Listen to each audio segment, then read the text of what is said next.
episode of the Better 2 podcast is brought to you by Kitty Mystic and DM Needham, author of My Days with the Dark Muse, as well as Love is Worth Waiting For.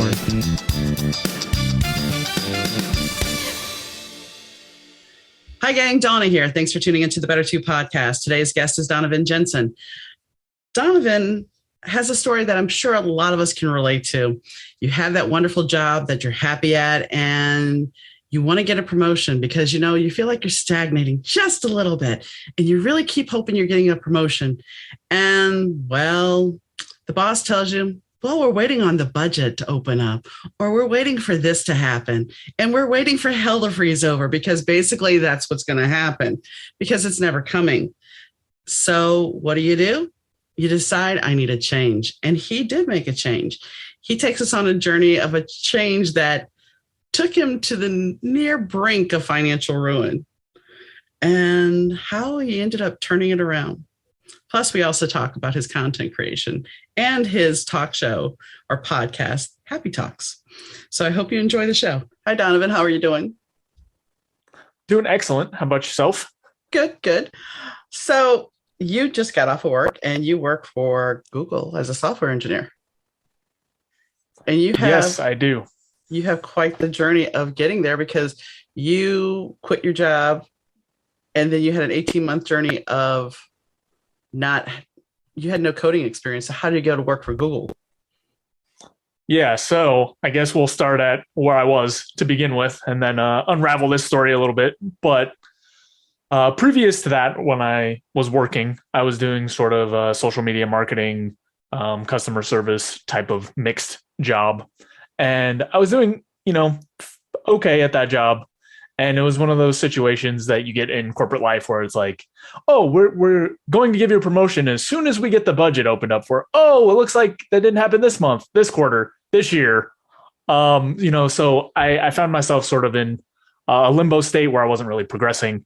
And I actually found myself at one point where I didn't really have a whole lot to do at that job. And I just felt like, you know what, I am not making any progress in my life. I'm not learning. I'm not growing. I'm not accomplishing much. So one of the things that I've always been really interested in is sort of psychology and mental health. And that's what I went to college for, was for psychology.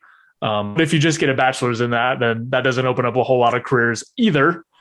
So I was, thinking, okay, what are the sort of different pieces, or what is it that I really care about? And I kind of settled on this idea that software is sort of the way to scale a solution to any sort of problem, right? So, if I want to go into this mental health space, sure, I could go and do, a master's degree and learn to be a psychologist and do that. And then, the typical path there is to work one-on-one with people. And I just kept going back to this idea of like scale. How do I build something that really is going to reach a lot of people? So you combine that, these sort of ideas floating around with me getting more and more frustrated with this imaginary promotion that's never actually coming into fruition. And at some point, and this is when I really got clear for me, I realized, okay, what do I have to do to quit here? Because, I kept having this big anxiety around, well, without an income, without a reliable income source, how am I going to pay my bills? How am I going to pay for my rent? How am I going to eat? And the moment when I really sat down and went, okay, what are the numbers that I need? How much do I have to save that I can give myself a 6-month runway or a 1-year runway? Or I don't remember, because it's been enough years that I don't remember how much time I thought I needed. But, once I actually did the numbers for that, then it was a more straightforward matter of, okay, I'm just going to sit down, save up the money, and then take off when I'm ready. Well, the day that I actually quit was much harder than I anticipated. It was still a lot of anxiety and fear around just like, oh, what am I going to do next? Now, at this point, I didn't actually have a clear idea of, oh, I'm going to go learn to do software and try to work at a big tech company. At this point, I had only got as far as, okay, I really want to do my own thing or try to work on something in the space that I care about, in this, mental health, psychology type space. And I need to buy myself some time. So I quit. I spent the next 3 months after that, I think, trying to make content around mental health, happiness, this kind of stuff. I was making like a video every day and writing articles and doing all this stuff. Now, in retrospect, the big mistake there was that I didn't already have any kind of an audience. So I did get a tiny bit of momentum, but to make money in sort of the content space, you need an audience. So after, 2 or 3 months, I hadn't produced any money, and I lost some money trying to get, this little project started and whatnot. So I had a few more months of money saved up, and I really didn't know what to do for a while. And so I had, as part of that project, started a website and done a little bit of coding on the side, right? Just a little bit of, hey, here's how you change around a couple things, move this over here, change the color of that. And at some point I started getting ads for, hey, if you want to do software for a living, there's this 3-month boot camp that you can go to, and it's completely immersive, and it takes, I don't know, your whole life. You have to give up everything basically to go to one of these. And now I think there's a lot more options. You can kind of pace it out differently. But the one I went to was very intensive. And I figured, I wasn't dating anyone at the time. I didn't have any financial obligations other than myself. I didn't have anything really going on. I decided to move to San Francisco and do that boot camp and start working on that.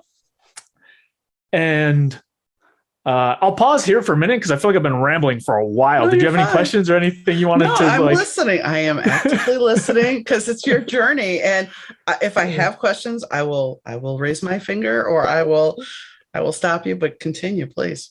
All right, I'll go right back into the ramble. So I made it to San Francisco, and at that point, I was really nervous because paying to go to that boot camp had sort of leveraged me up to, I had enough to pay for rent and food there for the duration of the boot camp, plus, a month or two, maybe.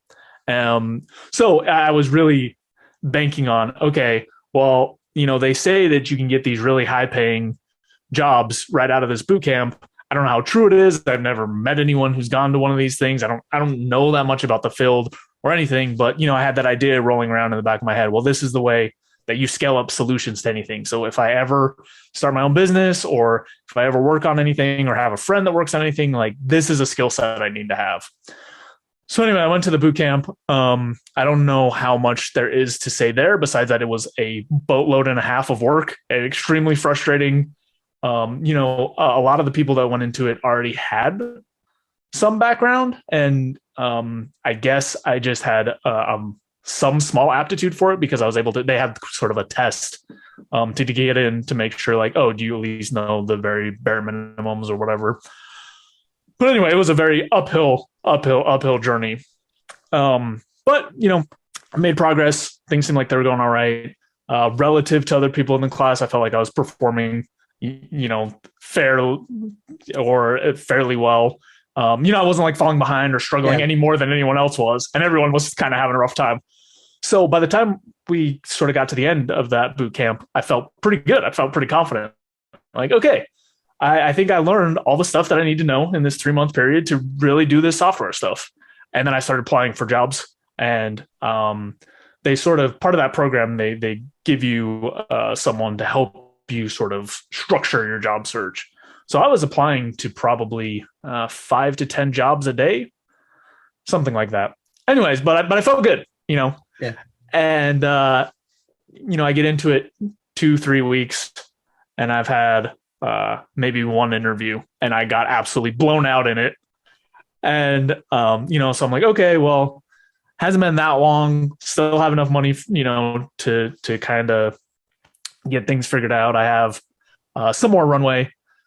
So I sort of increased it, right? And I can't remember what the actual numbers were, but I know by the end I had applied to probably around 250, maybe 300 jobs. Wow. And I was also applying anywhere, right? Anywhere. And when I say anywhere, I mean anywhere, like any country, any place, anything, because I figured if someone's going to hire me with a bachelor's degree to start writing software, I just need to get my foot in the door somewhere. Mm-hmm. That's not a typical background. A lot of other people have switched out of math majors or statistics or things that are just more analytical in nature or better show that you have some of those skills.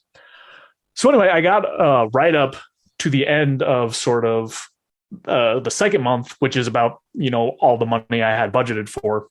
And a lot of the other people in the cohort were getting jobs, finding stuff. And, I had this dream of like, oh, well, they said that people are getting these 6-figure jobs. I'm starting to get to the point where I don't really care. Like I'll take anything. I'll take less than what I was making in my last job. I need to start making money somewhere, doing something. And it was also paced out in a way that, as I was sort of running out of my financial runway, I was also kind of reconsidering where I was, right? Like, okay, I don't have any money. I'm not making any money. I'm out in San Francisco, or I was in Oakland technically, but it's practically just as expensive. Yeah. So, I asked my dad, I said, Dad, can I come home for a few weeks just to get this stuff figured out? And then I'll pick up a job doing anything, doing any kind of software, I'll bag groceries. I'll do whatever I have to do to just get back on my feet. But I didn't plan this stuff out too well. And so, he said, sure, that'd be fine as long as it's, a very temporary thing. And I come home, get stuff figured out and get back on my feet. Well, I got really lucky in the sense that right after I made it home, I started working with, or I had been working with a recruiter, and they actually were able to find me a job in Eugene, Oregon. Okay. So I went home. I was only home for about a week or two, and then immediately was back off into Oregon. Don't know anything about Oregon. Never been there before, but they said they had a job for me. So I packed my car up and drove out there. I'm going to speed it up a little bit, but so that was the first job. Really rough. I thought I was doing fairly well, but then they implemented a new system that kind of showed the metrics for everyone, and I was dead last, like the least productive. And I was trying really hard. I was working more than 40 hours a week. I was really busting my butt. But I thought, that boot camp had really prepared me like, oh, I know all the stuff I need to know to be a software engineer now. Not really. It's like the bare minimum to get through the door and then continue struggling to get it figured out. Yeah. So from the moment I got there, I had always planned and I knew there were some gaps. Now there were more than I expected, but I knew there was some. So I thought, after work, a lot of the days, what I'll do is I found a computer science sort of curriculum, but for free online. So I thought, okay, when I'm done with work, I'll go through this curriculum and then get myself, kind of up to speed where like a bachelor's would be for computer science. And then I'll skip all the stuff that doesn't seem relevant at all, because a lot of the time that's all built in, or, you have all your generals and whatnot that I had already done. So I did that. So the situation now is I've got this job, this software job. I'm not doing great, to be honest. And I'm working a ton. And then in my spare time, I'm also studying. Now, I'd always planned, or not always planned, but from the point I got that job, planned to go work for a bigger tech company, because I realized if I ever want to build anything, this goes back to the start of the story, but if I ever want to build anything and scale it up, I don't know nearly enough software from this boot camp to be able to really do that correctly. So anyway, I'm studying and whatnot. And as I'm studying, it's been probably 6 months into that job, maybe 9, somewhere between there.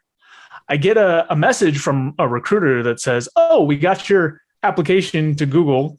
Do you want to come have an interview?" And I was like, I didn't apply to Google. I'm not applying to any jobs. Like, what are they talking about? I've just been studying.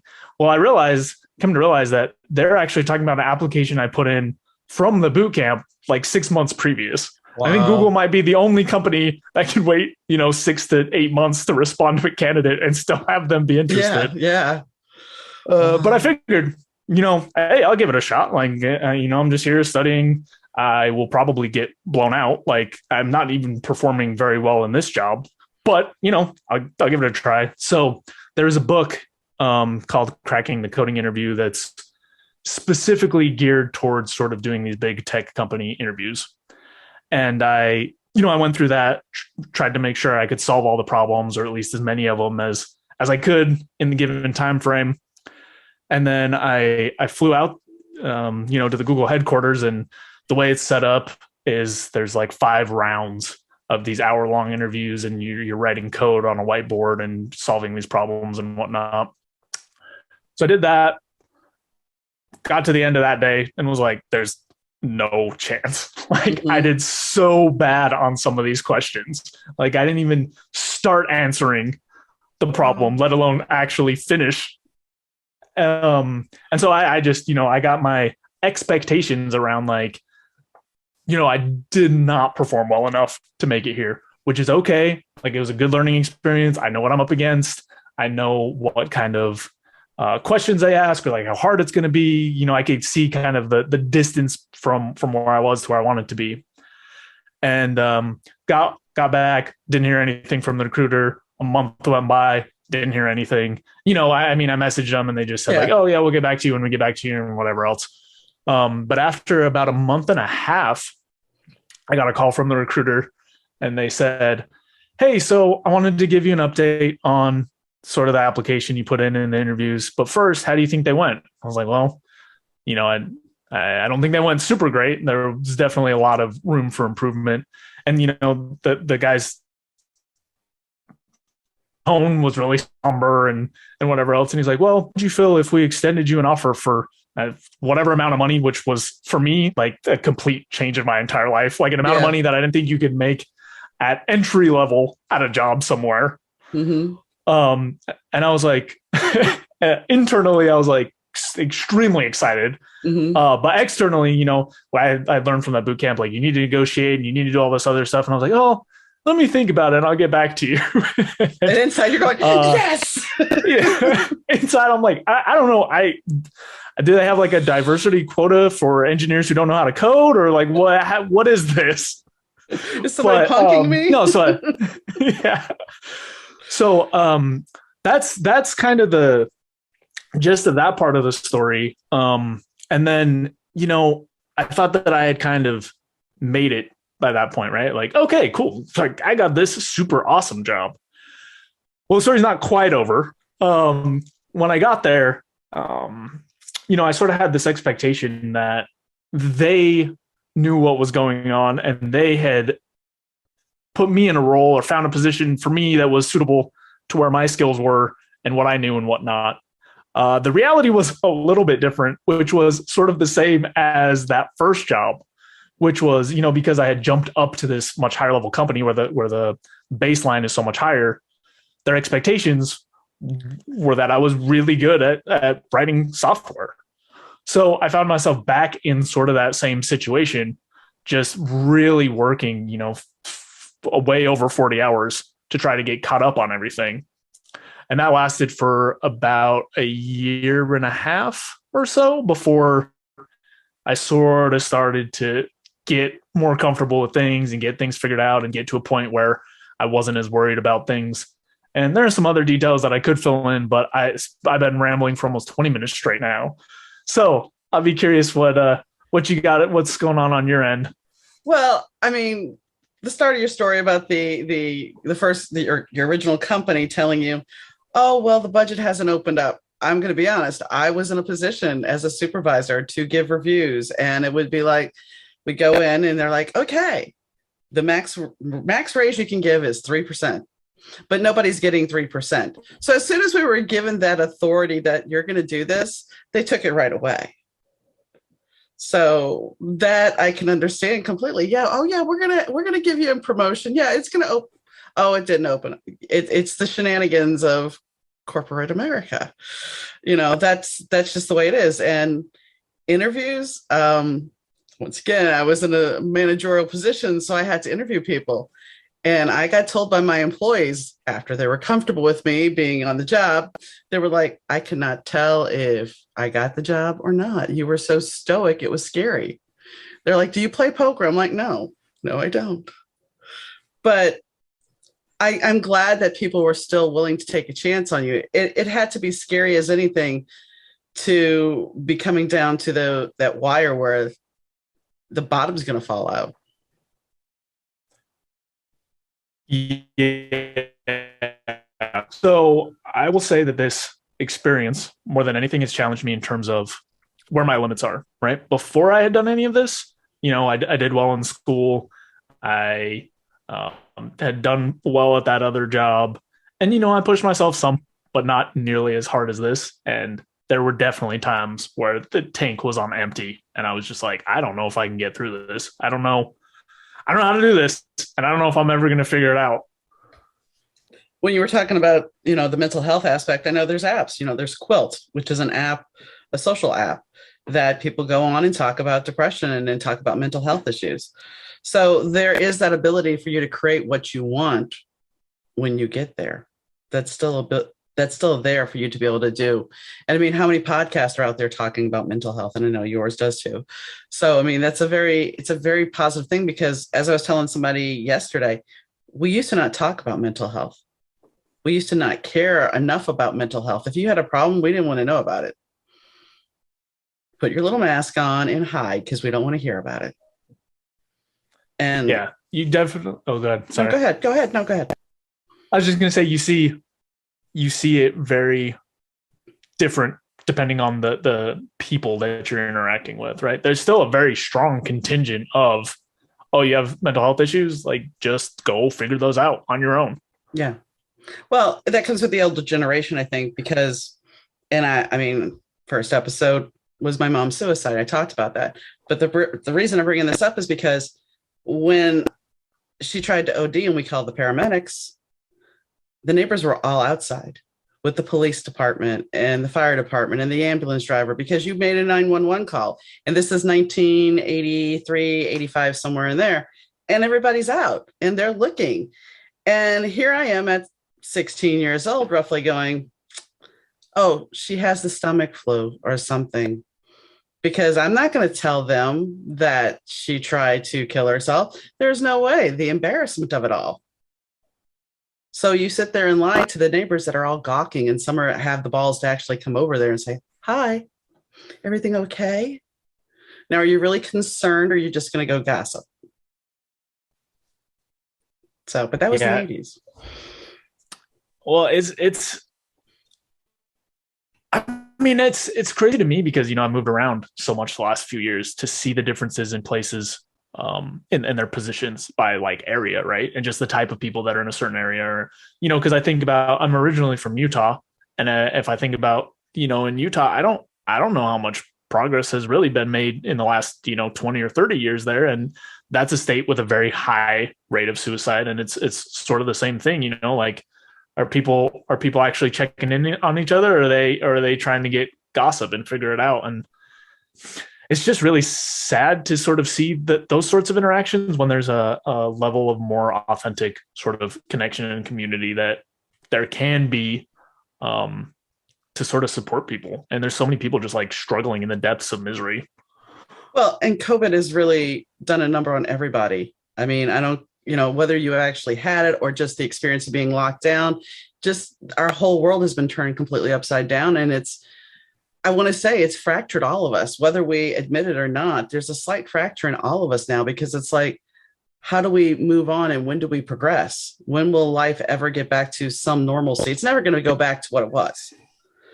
And at what point are we going to have to provide, a passport, a vaccine passport, or something else to prove everything? And how long is that going to last? Because COVID hopefully eventually will die out. And are we still going to be presenting this?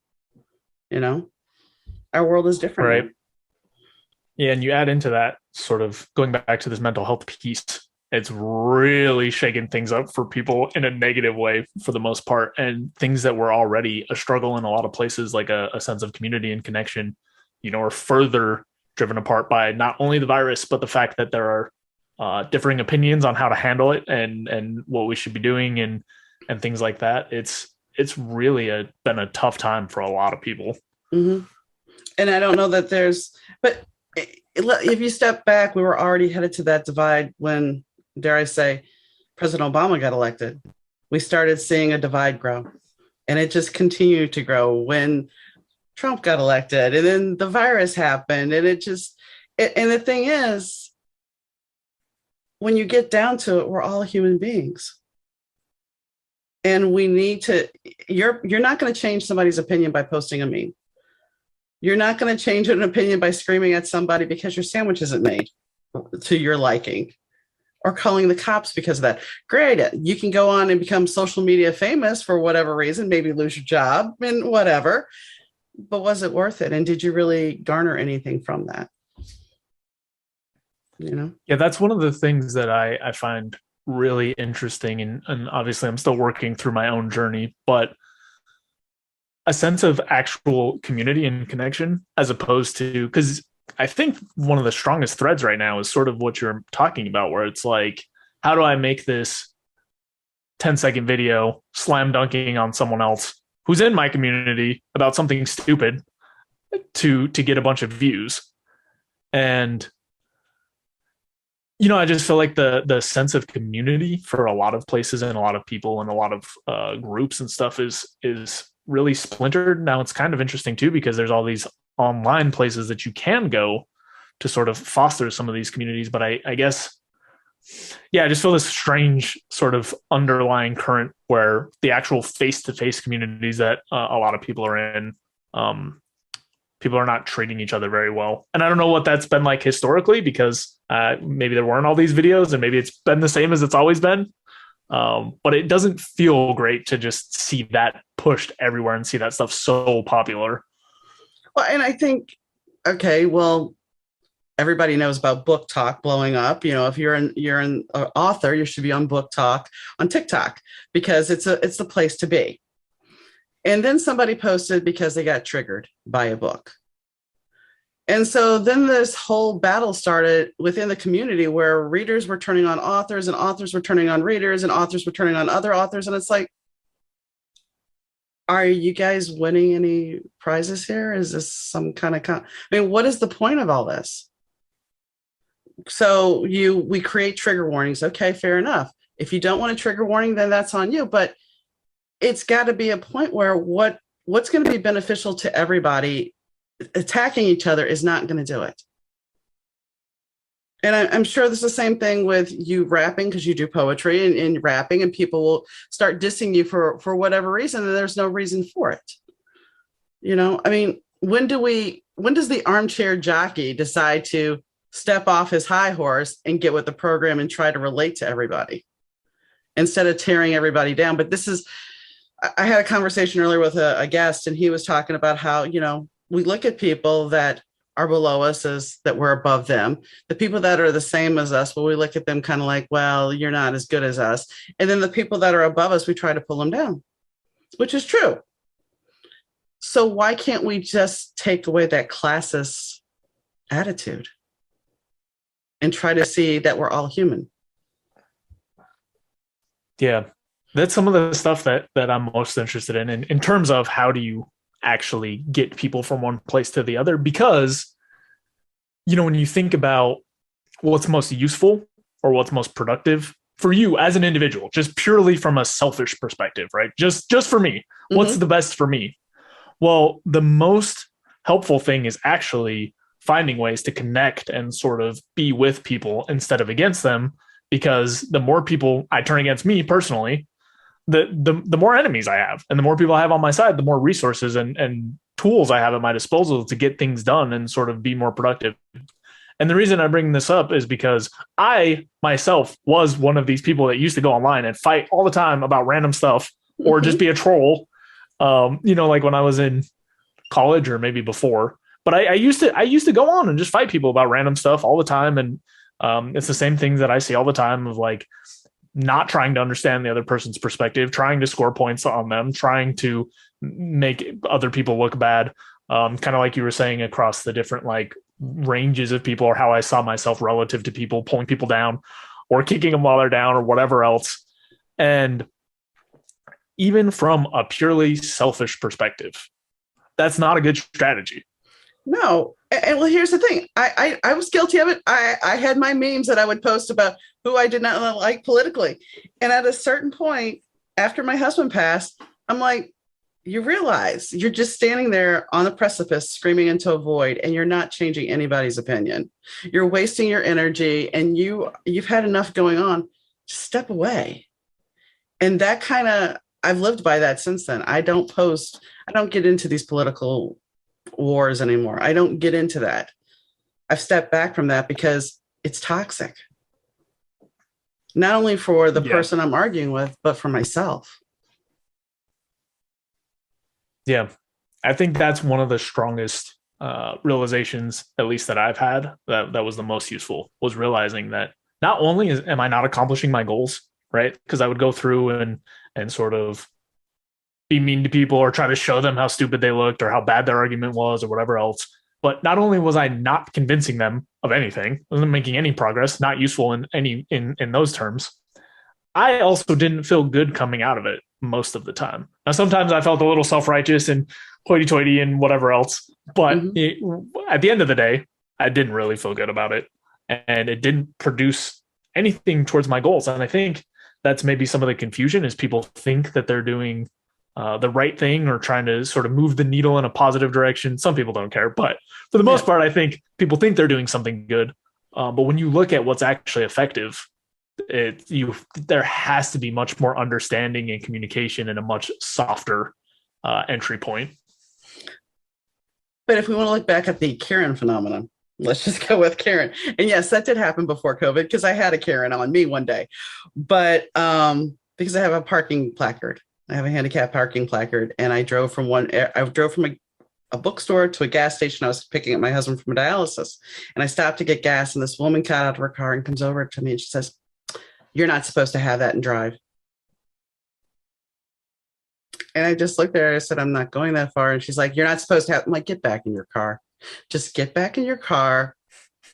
You don't need to say anything." But no, just get back in your car. I mean, there was no reason for it. So there was an early Karen. But I think part of it is, look at me, look at the attention I've garnered. I've hit all this. Now that's come back to haunt some of them because they think they're one-upping somebody, and then they end up losing their job. They end up, we've seen it happen where some of them have gotten death threats, I've heard. So, but I think COVID and being locked down has taken down our societal norms of how we're supposed to act in public. And some of us have become a little bit bratty. Yeah, so I'm going to open up another thread of conversation. But I actually finished a book last year, and it's something that I worked on for 4 or 5 years, called Mindscaping. But the whole concept of the book is like, how do you optimize for happiness?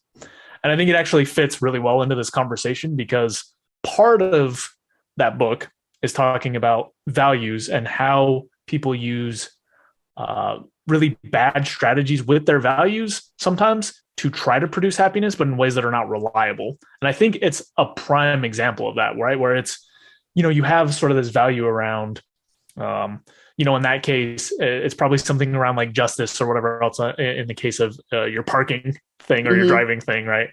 And they have this value that they're trying to serve to produce happiness, but the method that they actually use to do that is not good or useful. And I think that's why we see so much of this like dunking on each other and whatnot, is because we're trying to fulfill these other values. And this is me kind of philosophizing a little bit, but we try to fulfill these like specific values, but the methods that are available aren't always ones that are reliable or useful. And I think another example that I like to use is sort of if you have there was a guy that I met who was not very pleasant to be around. And he was talking about like, oh, I make this much money, and I slept with this girl and this girl and this one. And I was just like, what is wrong with this guy? Yeah. And then I took a second to kind of like decompose that. And I was like, okay, so the values that I would take that he's trying to meet are like connectedness, right? Like a sense of connection or a sense of worth. However, the means he's using to do that is just like trying to sleep with as many people as possible. Or I later found out in the conversation that he was talking about his family in relation to money a lot. So I think, sort of the value under that was something closer to make my family proud. But then the means he was using to do that was just the number of dollars he was making. Right. Anyway, to bring this whole thing together, I think, I think that's where you see a lot of these things develop, is sort of people are trying to serve these values and make themselves happy, but the actual methods for doing that are just not reliable in the long term. Well, and then if you unpack that a little bit further, because going back to that guy you were talking about and the family history, if the family has sat there and raised him to make him feel belittled, that we don't have either, we didn't have enough money, or we had too much money and now you want to keep up with dad, or money is everything. It's the underground values that if you don't break those cycles growing up, you're going to be destined to repeat those things, because those values are who you are from your parents. You have to consciously say, I am not going to be that person. That their expectations are not my expectations. I'm going to live my life for me. But obviously he thought that, dare I say, what the image was painted, what you've portrayed to me is the 80s Playboy with the girls and the money. And I need to, do you have a Coke problem too, sir? No, no, I mean, just the way if you have to talk about that much, are you really happy with that life? Or are you just using it to put on airs? And that's where the conversation got interesting, is when I got past that, I make this much money, to that sort of, well, I hate this job, but when you from my family, you can't make less than this. And that's when all the gears started turning and everything started unraveling. But I think it's really common that people don't consciously spend time sort of stepping back and reflecting on how some of their values were created, and how the history of some of those things plays into how they're living. And I don't know, because a lot of the people that I know have been under 30, so maybe a lot of people later in life run into these walls and start actually thinking about it. But in the circles that I've been in general, a lot of people have not ever stepped back to do that. And more and more, I don't think that there's ever in a magical time in life that just happens to you. Yeah. I think you have to, it ends up happening when something major happens in your life. And I mean, nowadays for some people, it does not ever happen. I mean, I look at my dad, nothing will ever change his mindset. And I'm like, okay, whatever, that's you're going to do you. But I think if something happens in your life to make you step back and have to reevaluate your life, like losing a job, losing a family member, losing a loved one, those things make you stop and go, okay, what is my life, and where am I going to be? Where do I fit in now? And that makes you stop and go, okay, for your generation, do you guys ever get to stop, really? Because I mean, my generation, we got to unplug. I was talking about this earlier with somebody. We knew phone numbers. We didn't have the constant bombardment all the time of somebody knowing where we were. Now, I mean, I love my cell phone. Don't get me wrong. I'm not going to knock it. But now you don't get to unplug, really, unless you force yourself. I mean, I've had a friend come over, and for the first time in a long time, I turned my phone over and put it away for 5 hours, which that's like a record. But we don't necessarily do that. We give people the ability to find us. So how can you take time to reflect if all of a sudden you're sitting there trying to, we'll say, meditate, and you hear ding, it's social media. And just like a dog, you're going to pick up that phone and go, okay, what's my reward? Yeah. And you see, I mean, yes, the people that are in my generation and a little bit younger, that has 100% been their entire life. Mm-hmm. But now also it's almost everybody, right? Like if I go home, I have a decent sized family and extended family and whatnot. If I go home, a good chunk of the visit together with everyone is everyone just on their phones. Right. I didn't mean that. I know now we are that way. I'm just saying beforehand, we didn't have that. So that's all. Yeah, no. It's just surprising to me. It's surprising to me how much, because I try to be very, very conscious with my phone time and like how I've set up my notifications, and to make sure that I'm present in the times that I want to be. And don't get me wrong, I'm nowhere near perfect at this. There are plenty of times that my phone is going off. In fact, this watch always goes off when I'm meditating. Always. Yeah. But it's crazy to me how rare it is that this is actually the case, because most of the time, if I talk to, friends or family about like, oh, hey, do you want to be less distracted by your phone? I think there's a wave of, oh yeah, I shouldn't be on my phone as much. But then the actual action around sort of limiting those notifications or changing them or whatever else isn't really there. And I think you're 100% right that with the constant stimulation, it's almost impossible to step back and reevaluate some of the bigger picture things like values and whatnot and make sure that you're living in alignment with them, unless you really, really set out the time to do it. Well, and then there comes this whole other caveat. Are you willing to confront your shadow self? Are you willing to confront the darker sides of your personality? Because that can be a scary thing all in itself. Yeah, I guess that makes sense. Going back to what you're saying, when a crisis sort of shows up, that forces you to do that because otherwise, you probably don't want to, and there's probably not enough pain or misery in your life to get you to do it. You have to find some sort of point that pushes you over the edge and say, like, okay, now I'll do this hard work. And it's not something that's going to change overnight. I mean, you can look at it and they'll be like, okay, I've dealt with it, but I guarantee you it's going to come back and haunt you again, because you have to keep working through it and mining through it and analyzing it and sorting it, because otherwise your brain, especially as a younger person, tends to protect you from the truth, a truth that you may have played it off as something minor when it was actually something really major. But as a younger person, and I'm talking even in your 20s, you still kind of play it off as like, oh, it's no big deal. When the truth of the matter is, if you unpack it, it was something big. Do you understand what I'm talking about? Yeah, it's an interesting angle. I'm sort of unpacking it in my own head a little bit because, I guess, tell me if this is what you're saying, which is there can be events that people are sort of looking at as like, oh, this is not that impactful. It didn't matter to me that much. Hasn't really shaped me that much or changed me or whatever else, depending on what the event is. But if you were to do the work, like if this is the easiest example, but if you were to go to therapy and talk about it for 4 sessions or whatever, you would actually find that it is very important or has had a large impact on you. I don't know. Tell me how much I landed. It is that, but I'll give you an example that's short and sweet. And it had nothing to do with being in therapy. I had gotten in a fight with my stepfather. His hands were around my neck. When I was 20 years old, I took it and I ran with the statement of, we had a physical altercation.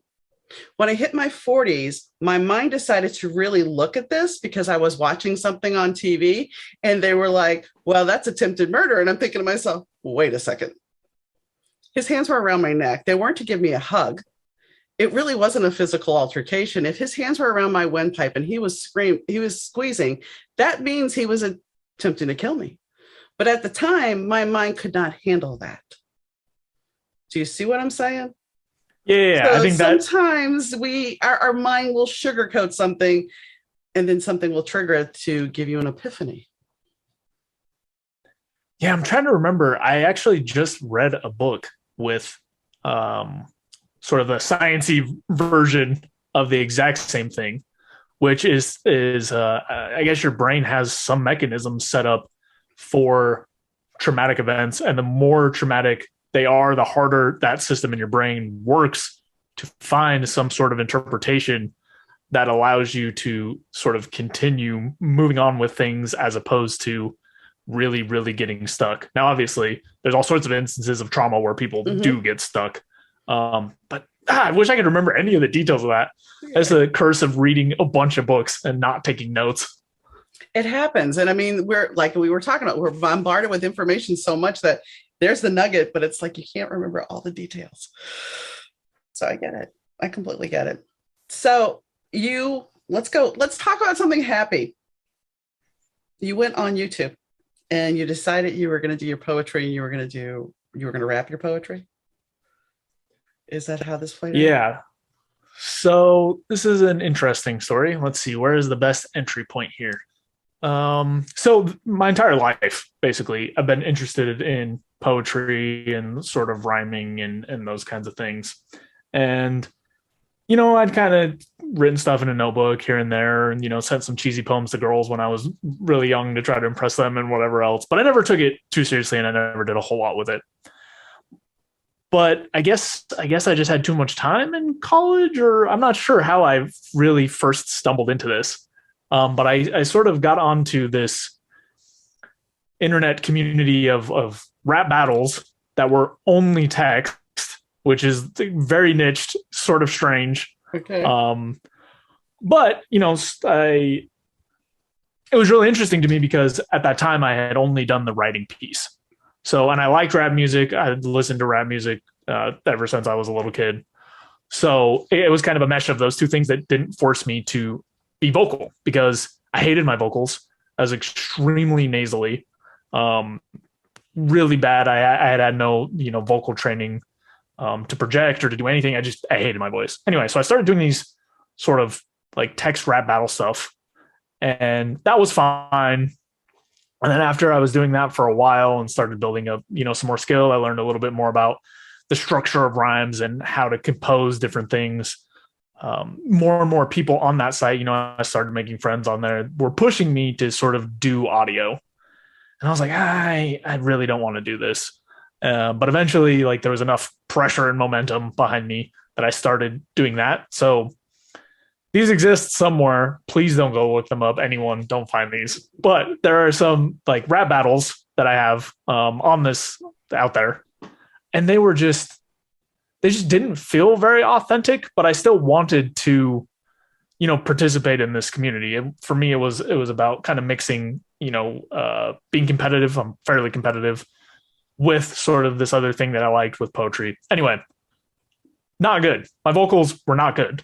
And I got feedback as such constantly. So what the arc sort of looked like is I would spend, a month working up the courage to do one of these, get absolutely blown out, have everyone say that it's terrible, lose. But then that competitive part of me would kick back in. And then I'd eventually go back and do it again. Now, this whole time I was doing the writing piece, much, much stronger in the writing piece. Still true to right now, I'm much better at writing than I am vocalizing. So at a certain point, I got pretty good at that, even though I was still really bad at the vocal parts. People on the site kept asking me sort of the same questions over and over again. They would say like, oh, how do you sort of do a multi-syllable rhyme, or how do slant rhymes work, or these more structural writing components. And, I would type up a thing and explain it to them and send it to them. Type up a thing, send it to them, explain it to them. And I got sick of it. And I was like, why don't I just make a video? I'll just make a video. Anytime somebody asks me this question, I'll just send it to them.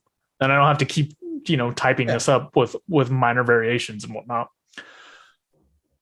So I did that, and I didn't really think much of it. And, some more people asked questions. So I did a couple more videos and whatnot. And, I just kind of blinked and looked up, and then all of a sudden there was quite a big, or at least relative to what I was used to, following in number of viewers on some of these videos. The views were in like the tens of thousands. Wow. And I was getting subscribers, in the thousands, which again was just much more than I expected. So then, it came back to this sort of piece around actually vocalizing. And so, I had gotten a little bit of momentum from the writing and from some of the explanation type stuff that I had a little bit more confidence. So I started recording music and stuff, but I got the same feedback. Like, this doesn't sound good. No one likes this. You sound ridiculously nasally. Well, at some point, I actually realized that, I tried to figure out like what's going on. Why is my voice so nasally? Like, this seems to be to the point that there has to be something, because I've gotten the feedback so many times. It's not just people, being mean for no reason. Mm-hmm. Well, I played soccer growing up too, competitive soccer. And I guess I, at some point, really busted up my nose bad. Yeah. So my septum was severely deviated. So I had to go get nose surgery and a bunch of stuff. And anyway, that's kind of an aside. But that helped a lot with that piece. Anyway, in the meantime, I was still making videos, and a lot of it was just around people asking questions, right? How do I do this? How do I do that?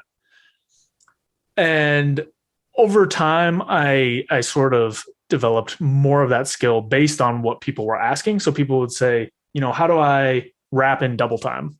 And I'd be like, I have no idea. So then I would go on the internet and do the research and make a video for it.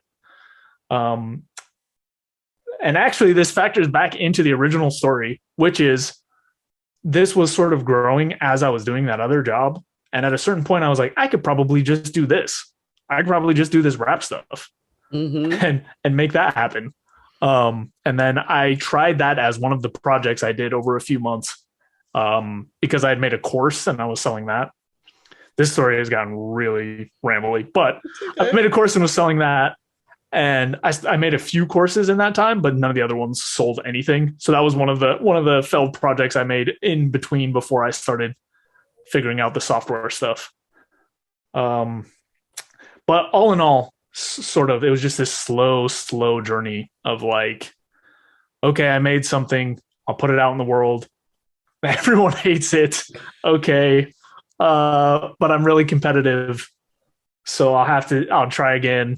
And just I got crushed. But once I tried to do it to make money off of it, that really killed the love of it for me for a while. So only in this last year or so have I starting to write again and think about sort of making music and stuff like that. So then when did the Happy Talk podcast start? Oh, goodness. That was right before the start of the pandemic. Okay. So I met my co-host once before the pandemic started. And the story there was I'd been doing the Google work. I dropped sort of the rap stuff. I dropped, I was doing like some blogging and stuff around mental health and happiness. I dropped all that stuff so that I could try to figure out software. And then once I was kind of getting more comfortable with it, it just happened to align with someone reaching out and saying, oh, hey, I have this program. About stress management and all this stuff. Do you want to take it? And I was like, well, I feel like I have a decent background in some of this stuff and use a lot of these techniques already and whatnot. That conversation somehow evolved into, hey, neither of us are making content. We want to start making content again. Let's do a weekly show and sort of hold each other accountable. And then after we did that for a while, we were like, well, should probably get some guests on and start talking to people who are experts in a wide variety of things instead of, just what our experience is. So that's how that piece fits into the puzzle. So you've created a lot then. And since you're going to get back into writing and making music, will there be more videos on the YouTube channel then? Yeah. So in the last few months, I put out a couple. I'm really rusty. And also at the ends of sort of my knowledge for some of the topics. So it'll probably be pretty slow. Like I need to get back to sort of learning some of the things before I'm able to explain any more things. I also found out through that channel that people really like me explaining stuff and don't really care about my art, which is okay. I've accepted it at this point. I'm 100% okay with it. But I also need to figure out what the balance is there because obviously creating my own art is a lot faster and easier than really going deep into some of this technical stuff. Well, I've talked to musical guests on my show and they've talked about how social media has become such a big part of their lives because it's like, yes, they can do their creative part, but then they have to go on social media and do marketing. Even though they have professionals helping them market, they still have to put themselves out there. So it's a huge thing. And then, YouTube, yes, YouTube's been around forever, but TikTok's now taking off and now Instagram's using Reels and then Facebook's going to do this. And when do you just go, okay, I need to breathe? So is there anything that we haven't discussed that you would like to add? Oh my goodness. I think we talked about my entire life in a very non-linear way. I don't think there's anything else that I have to add. We've talked about pretty much every project I've touched in my life and everything I've done. So no, we've covered it nice and well. Well, thank you, Donovan, for coming on. Yeah, thanks for having me. So Donovan, he had an interesting story. And, I think that we actually need to look at when you have an idea that you really want to pursue. And if you work hard at it, sometimes it actually works out. And there was a lot of risk involved and there was a lot of chances he may fail, but he actually did it. And he realized he wasn't the best coder, but he still kept going. And that's the thing. Sometimes we have to keep going. We have to keep pushing through to make things happen. We have to realize that, life isn't always going to be so easy. Sometimes we have to, and I don't want to use the term pull yourself up by the bootstraps because sometimes that doesn't even help. But if you have enough belief in yourself and you're willing to work and commit, then you can get things done. You can make things happen. And, sometimes when somebody's giving you an insult, such as, you can't sing, there's actually a reason for it. And he didn't even know until after he went to the doctor for his nose. So because we talked about depression, and I think if you ever have a situation where you're not really feeling well and you're feeling down, once again, as I've said before in many episodes, please reach out to somebody, because you have people that care about you, people that respect you, and people that would miss you. So understand that. And on that note, as always, well, if you have a question, comment. I would love to hear what you guys think about the show. I've been putting out episodes and it's been quite a while. So if you have a question, comment, concern, you want to say hi, just do it. Because, I feel like sometimes, granted, I love doing this, but sometimes I just wonder if you guys are like, man, this broad doesn't know what she's talking about. So leave me a comment, question, or concern. You can do it at send me an email. Donna, Dauna at better2podcast.com. You can go watch YouTube video. You can say a comment there. However, just, give us some feedback. We want to know if we're doing a good job. I have an audio guy now. He would like to know if the podcast sounds much better now. Rich would love to hear some feedback as well.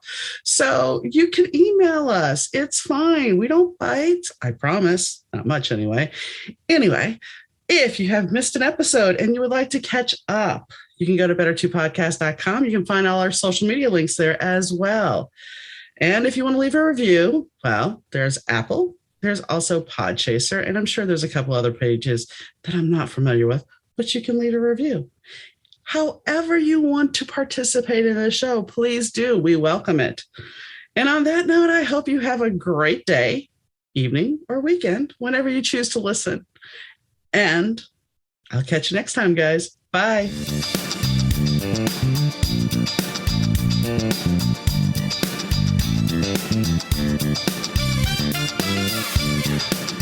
The Better 2 podcast is mixed, edited, and produced by Rich Zai of Third Ear Audio Productions.